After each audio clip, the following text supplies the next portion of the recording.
For several years, the Israeli government was forcibly administering birth control to a segment of its minority population, with doctors injecting Ethiopian Jewish women against their will with a contraceptive, Depo-Povera. But it wasn't until this January that a government official finally acknowledged it. One investigative journalist who interviewed 35 Ethiopian immigrants found that they were being intimidated and threatened into taking the shots, while being told that they were merely inoculations. But many speculate it was all part of a deliberate attempt to restrict an expanding minority in the country. You see, over the last 2 decades, Israel's experienced a significant influx of Ethiopian immigrants. There are now being close to 130,000 living in the country. And while the government has finally put an end to this inhumane, insane population control tactic, the story has shed a light on a dangerous contraceptive that's now being pushed and administered on women of color all over the world, including right here in the U.S. So here to talk about the use of Depo-Povera and how this is targeting minority populations in both here and abroad, I'm joined now by Randy Short, President and National Spokesperson for the Anti-Depo-Povera Clergy Coalition. Thank you so much for coming on. Thank you for having me. So, Israel allegedly put this to an end. Can you talk about what you know about the health effects, though? Because obviously women were being administered this for years without knowing about them. Well, the drug was first patented in 1959. By the middle 60s, there were a lot of unethical experimentations done, in particular the Grady Clinic study in Georgia on poor black and poor white women. God knows how many people died. This drug did not get approved until 1993-94, but during that time that was used on women all over. The effects of it are serious: excessive bleeding, osteoporosis, breast cancer, cervical cancer, heart attack, stroke, ectopic pregnancies, excessive weight gain, which can lead to type 1 or 2 diabetes, short or long-term infertility, maternal death.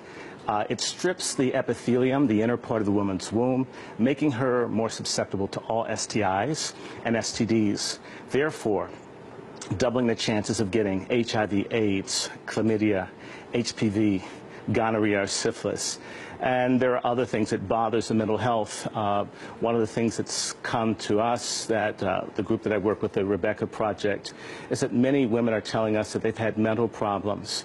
The FDA in 2004 was so concerned about the dangerous nature of Depo-Povera that they issued a black box warning, which is the most serious warning that can be issued by the FDA about how dangerous this drug is. And despite this warning, this black box warning, it's still being administered under multiple agencies to multiple countries around the world. Yes. Who is administering it, why, and where? Well, it's being used primarily in non-white countries. So Muslim countries, Pakistan, Bangladesh, Indonesia, Burma, possibly on the Myanmar minority, all over Africa, Central America and Latin America, and of course in the United States, depending on whose information you look at, it's disproportionately used on African American women.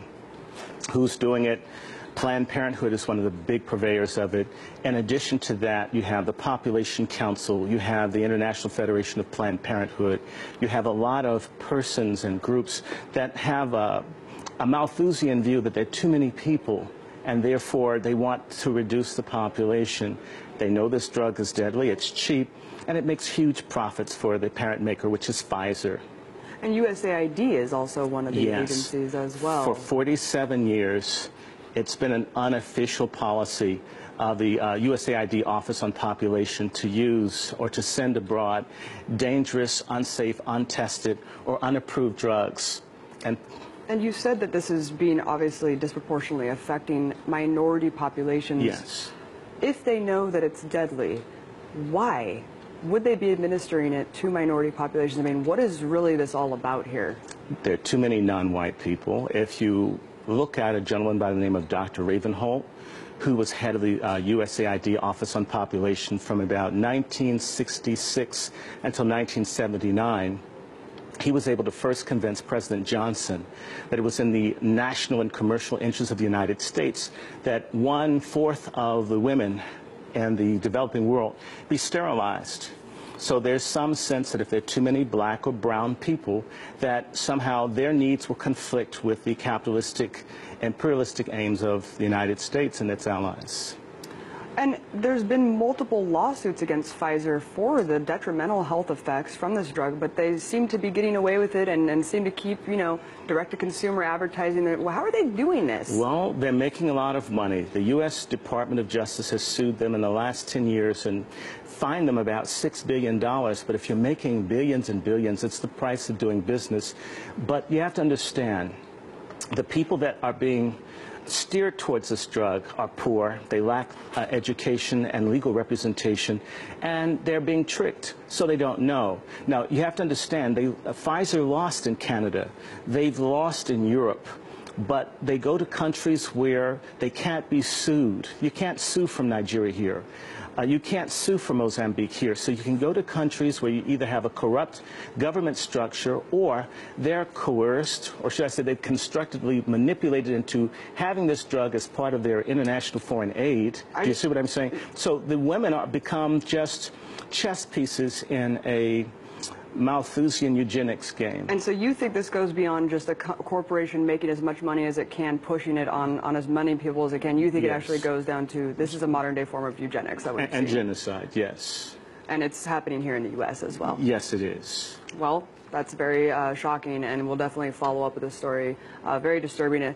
Thank you so much for coming on. Right. Thank you for your time.